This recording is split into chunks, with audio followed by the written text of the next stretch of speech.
Assalamualaikum warahmatullahi wabarakatuh. Perkenalkan, saya Galang Perwira dari Yusbian. Di sini saya akan menjelaskan terkait kuis fisika komputasi 2. Baik, saya akan share screen.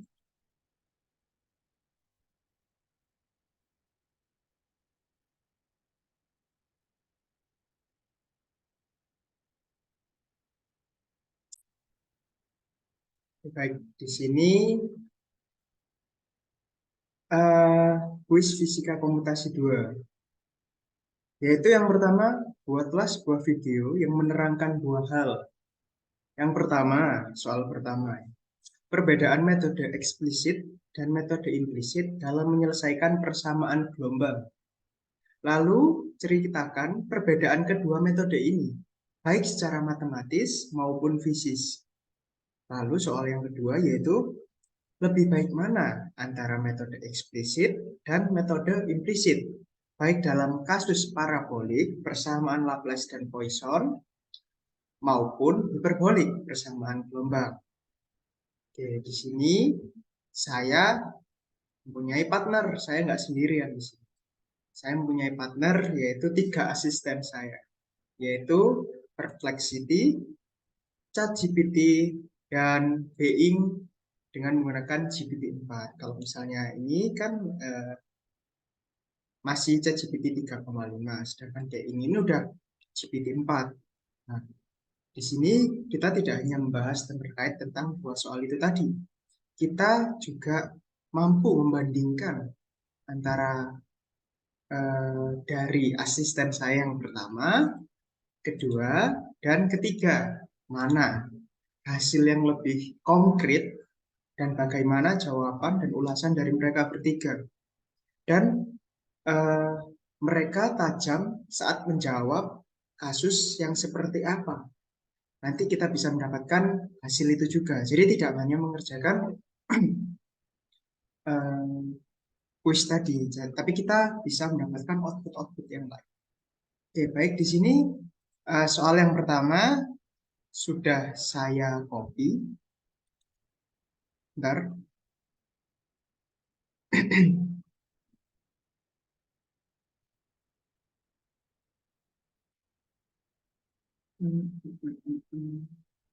Share screen lagi. Oke.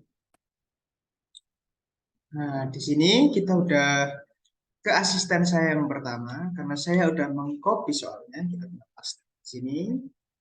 Kalau misalnya di Perplexity ini tidak perlu menjelaskan siapa kita.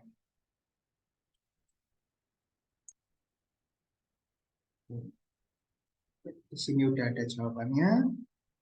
Lalu kita ke ChatGPT. ChatGPT ini perlu dijabarkan dulu. Kita deskripsikan kita siapa.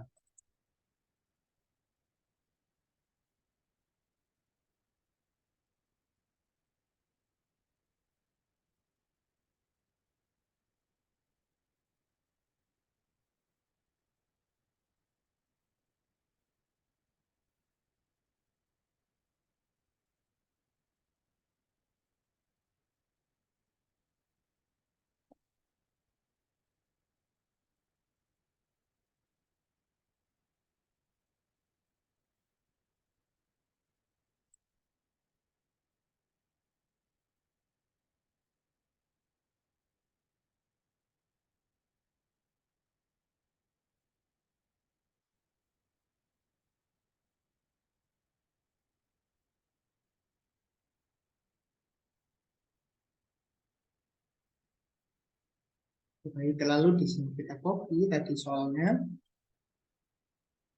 Ya ini biarkan dia, kita lanjut ke BI. Di sini ada GPT-4 ini ada 3 bahasa, yaitu lebih kreatif, lebih seimbang. Ini ada informasinya. Hapus percakapan mulai yang penting imajinatif. Ini informatif dan ramah, lalu ini ringkas dan lugas. Kita pilih yang kreatif saja ya. Kita di sini langsung aja, misalkan tidak perlu mendeskripsikan. Oke. Nanti kita lihat, kita jabarkan satu-satu.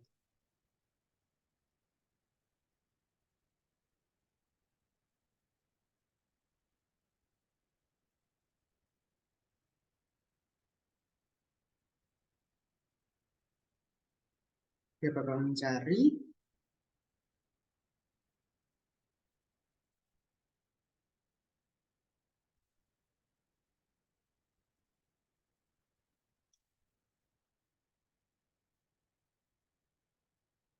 ini. Kalau misalnya kita tinggal gini, dia berhenti, stop, tidak mau meneruskan.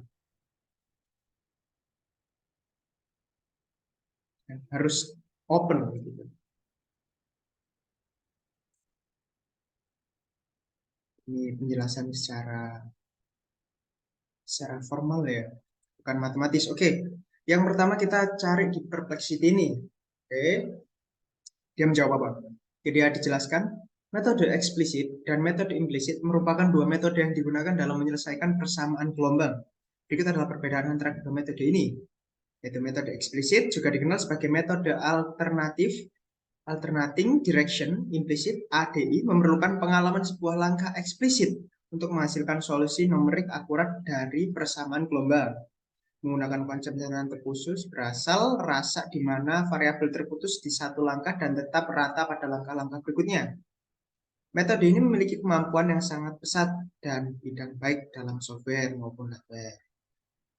Tadi metode eksplisit, metode implisitnya juga dikenal sebagai metode jaringan fungsi radial basis atau radial basis function (RBF), mengenai fungsi jaringan yang memiliki basis fungsi radial yang sentris. Berdasarkan pendekatan, setiap titik adalah pusat, di mana setiap titik dalam jaringan dianggap sebagai pusat sekitar titik yang terdekat. Oke, jadi sini udah berbeda ya. Kalau ini terputus, kalau ini adalah titik pusat. Oke. Nah ini, secara fisik perbedaan utama antara kedua metode terletak pada cara mereka menyimpan dan mengakses informasi dalam proses penyelesaian persamaan gelombang. Penyelesaian terputus-putus berasal dari metode implisit menggunakan fungsi jaringan radial basis menyimpan dari akses informasi. Kemampuan dan efisiensi keduanya mungkin bervariasi tergantung pada karakteristik masalah yang dihadapi lingkungan. Oke, ini mungkin kurang ya, jawabannya kurang ya di perplexity. Mungkin kita bakal tanya lagi bagaimana perbedaan. Oke, kita secara matematis dulu aja ya, secara matematis. Tolong bedakan secara matematis. Oke. Oh, harusnya jabarkan. Salah. Tolong jabarkan menggunakan matematis. Apakah dia masih bisa? Dan menghasilkan informasi yang dapat digunakan untuk menjelaskan perbedaan secara matematis antara metode eksplisit dan implisit dan menyelesaikan secara gelombang. Dan oke. Jadi dia tidak bisa nih, nggak tahu kenapa. Oke, kita ulang ya. Kita ini copy secara matematis. Tadi ini adalah secara fisis ya. Ini secara matematis. Oke.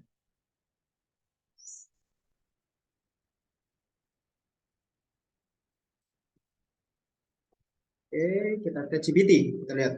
Oke, ini dijabarkan secara jelas ya. Tapi masih. Oke, nanti lah. Metode eksplisit.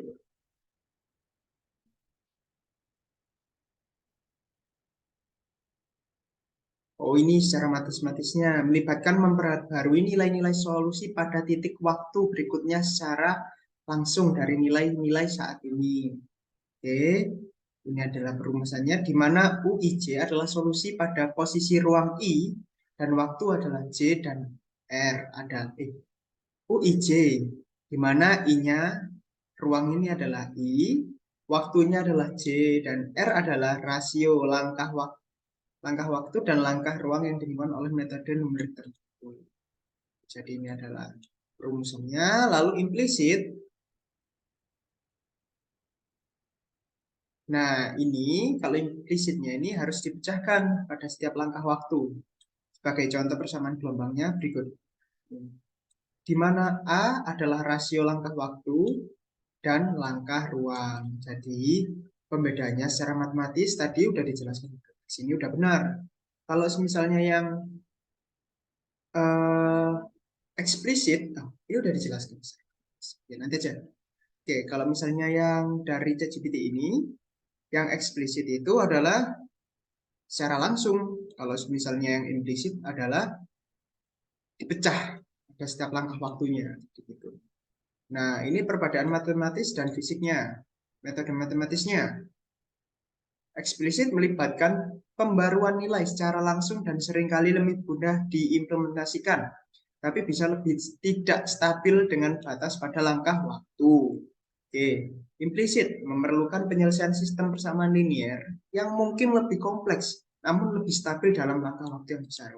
Dari sini sudah jelas bahwasannya dari setiap metode memiliki kekurangan dan kelebihan. Nah, ini secara fisiknya. Eksplisit menangani perubahan mendadak dan dapat lebih efisien untuk masalah tertentu. Kalau implisit lebih cocok untuk situasi di mana propagasi gelombang terjadi dengan sangat cepat atau jika Anda menggunakan langkah waktu yang besar. Oh, dalam konteks waktu yang besar menggunakan implisit, tapi kalau misalnya lebih efisien dan bisa perubahan secara mendadak itu secara eksplisit. Di sini sudah dijelaskan dan ChatGPT ini cukup lumayan menjawab sih. Nggak perlu kita nanya. Ini belum, kalau misalnya kita suruh jabarkan lagi yang matematis. Secara fisiknya saya udah dapat dari sini. Nah, setelah matematis nanti saya di ChatGPT ini akan saya tanyakan kasus. Oke, sekarang yang being ChatGPT 4 nih, kita lihat gimana. Oke, di sini dijelaskan.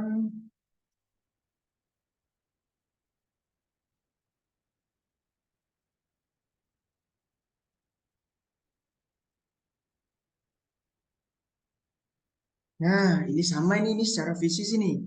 Penjelasan hampir sama dengan ChatGPT. Yang ini, metode eksplisit ya, metode eksplisit ini hanya stabil jika ukuran langkah waktunya dan ruang memenuhi syarat tertentu. Dan metode implisit menggunakan nilai-nilai, artinya stabil untuk ukuran langkah waktu dan ruang yang lebih besar. Tadi sama nih, sama kayak ChatGPT. Yang ini, nah ini, secara fisik. Oke, ini dibawa ke persamaan matematis. Di sini kita lihat misalkan persamaan gelombang suatu dimensi itu ini. Nah, ini adalah persamaan gelombangnya. Ini dijelaskan juga di mana xt adalah fungsi gelombang, c adalah kecepatan gelombang, x adalah posisi, dan t adalah waktu. Jika kita mendiskretasi variabel-variabelnya dengan menggunakan turunan numerik, kita akan mendapatkan persamaan aljabar berikut. Oke, ini udah dapat ya. Kita percaya aja. Di mana uij adalah nilai hampiran dari xi tj. Delta t adalah ukuran langkah waktu dan delta x adalah ukuran langkah ruang indeks i dan j menunjukkan porsi yang waktu yang diskrit. Oke, ini penjabaran secara matematisnya cukup kompleks ini. Ini tapi secara garis besar ya masih belum merujuk ke implisit ataupun eksplisit.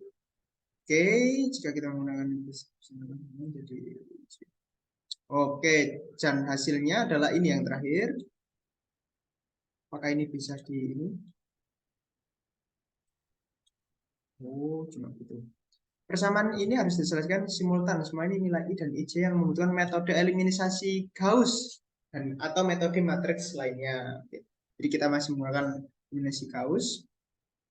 Jadi perbedaan metode eksplisit dan metode eliminasi dapat dilihat dari semua dikembalikan lagi. Bagaimana perilaku solusinya? Metode eksplisit cenderung menghasilkan solusi yang tidak stabil dan menyebar jika ukuran langkah waktu dan ruang tidak memenuhi syarat stabilitas.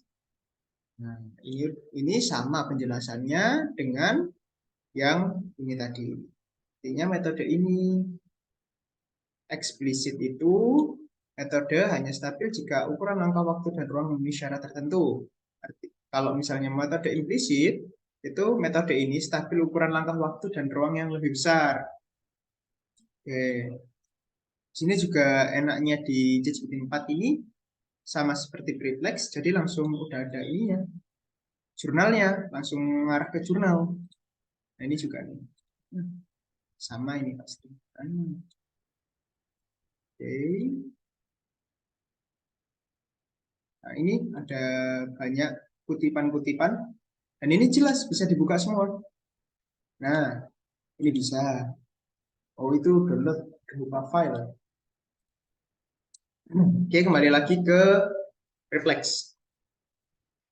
Ini dia sudah menjabarkan. Nah, sama sih ini sebenarnya sama yang saya jelaskan tadi. Oke, dari sini kalau misalnya dari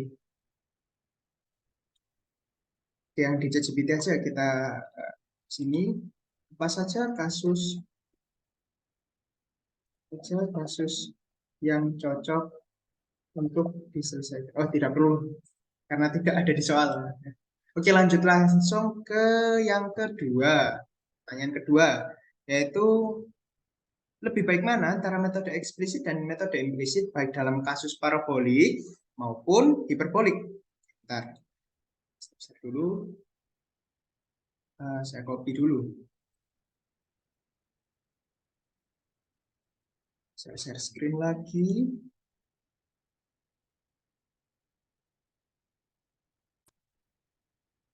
Oke, langsung kita copy aja di sini. Ada dua, lebih baik mana? Oke. Dan ChatGPT juga. Nanti kita bakal melihat hasil dari semuanya.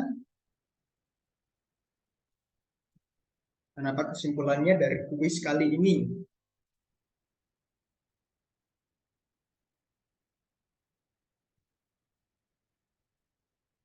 Ini sudah dijawab. Oke.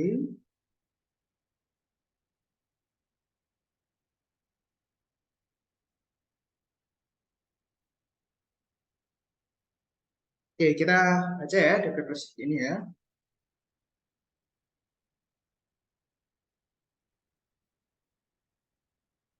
Oke, di sini sudah jelaskan ya, metode eksplisit maupun implisit memiliki kelebihan dan kelemahan masing-masing.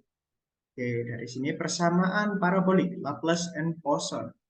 Untuk persamaan parabolik, baik metode eksplisit maupun implisit dapat digunakan. Namun dalam kasus ini, metode implisit cenderung lebih disukai karena stabilitasnya yang lebih baik. Metode implisit memungkinkan untuk menggunakan langkah waktu yang lebih besar tanpa kehilangan stabilitas yang dapat mengurangi waktu komputasi secara signifikan. Lalu kalau misalnya persamaan hiperbolik gelombang itu metode eksplisit seringkali lebih disukai. Hal ini disebabkan oleh sifat metode eksplisit yang cocok untuk menangani sifat propagasi gelombang. Jadi kan gelombang itu bergeraknya itu sangat cepat ya. Mungkin perubahannya itulah yang bagus untuk cocoknya itu metode eksplisit dan penyelesaian yang efisien dan akurat untuk persamaan hiperbolik terutama ketika terjadi perubahan tiba-tiba dalam solusi. Oke, sekarang aku kasih kasus dia. Contoh kasusnya apa?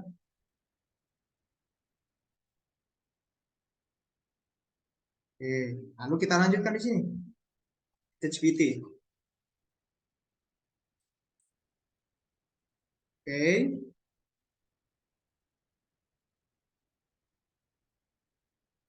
Nah, ini keunggulannya metode implisit. Sama kan jawabannya implisit. Stabilitas metode implisit umumnya lebih stabil untuk langkah waktu yang lebih besar.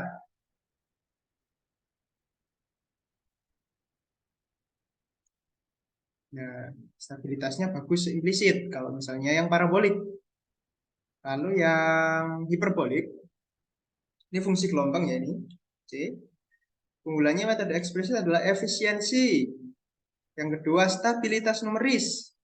Yang tiga, pemrosesan paralel. Eksplisit seringkali efisien untuk masalah di mana perubahan mendadak terjadi dan gelombang merambat dengan kecepatan yang signifikan. Tadi sudah saya jelaskan.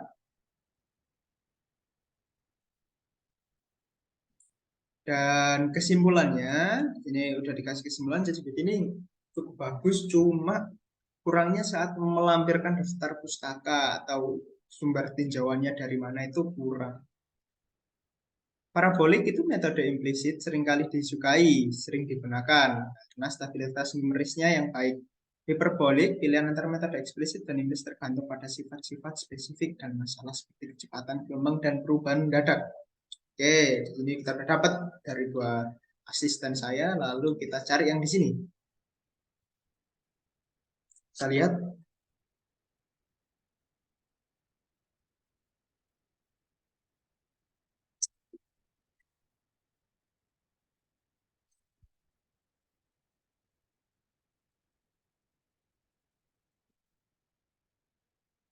Ini cukup bagus kalau misalnya kita mau mencari rujukan dan itu rujukannya akurat.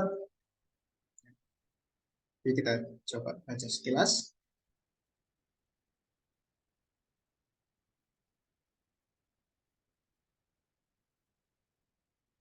Oh, ini udah menjelaskan untuk kasus parabolik. Nah, kasus parabolik ini dijelaskan metode implisit sama kayak sebelumnya.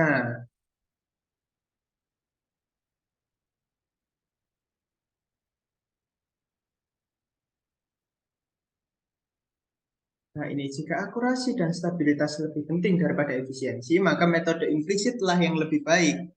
Jika tidak, metode eksplisit yang menjadi pilihan. Kita jelaskan. Dan di sini ada rujukan-rujukannya. Coba kita lihat. Mau IPB University. Ini metode beda yang implisit kerennya. Oh. Lalu yang kasus hiperbolik, eksplisit. Metode implisit tapi memiliki batasan spesifik. Oke, kita coba buka. Jika efisien dan kesederhanaan lebih penting daripada stabilitas, maka metode eksplisit lebih baik jika tidak ada. Oke, di sini dari penjelasan 3 asisten saya itu semuanya hampir mirip. Jadi saya stop share dulu. Semuanya itu hampir sama. Nah, penjelasannya cukup baik dari ketiga itu dan sama. Yang membedakan, langsung saya share screen lagi. Oke, tadi udah dijelaskan ya terkait soal nomor 1 dan nomor 2. Soal 1 dan 2 udah selesai.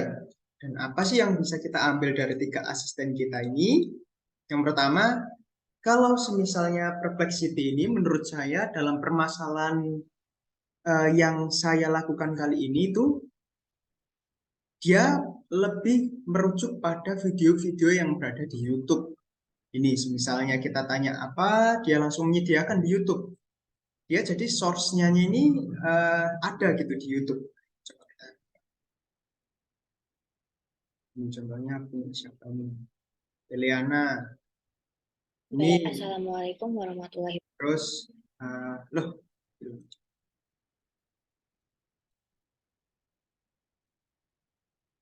kalau dia ini tadi. Nah,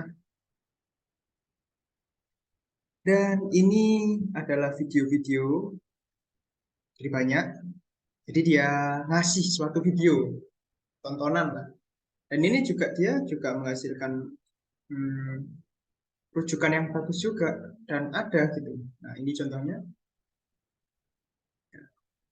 Tinggal kita mencari kata-katanya ini apa di Ctrl F, lalu kita copy kata-katanya, kita cari. Di sini bagus, tapi penjelasannya kurang. Menurut saya, kalau misalnya dalam problem ini kurang. Lalu ChatGPT, ini kelebihannya bagus banget karena kita mendeskripsikan ini dari awal dan jawabannya itu bagus. Dijelaskan secara detail, mendalam, dan mudah dipahami.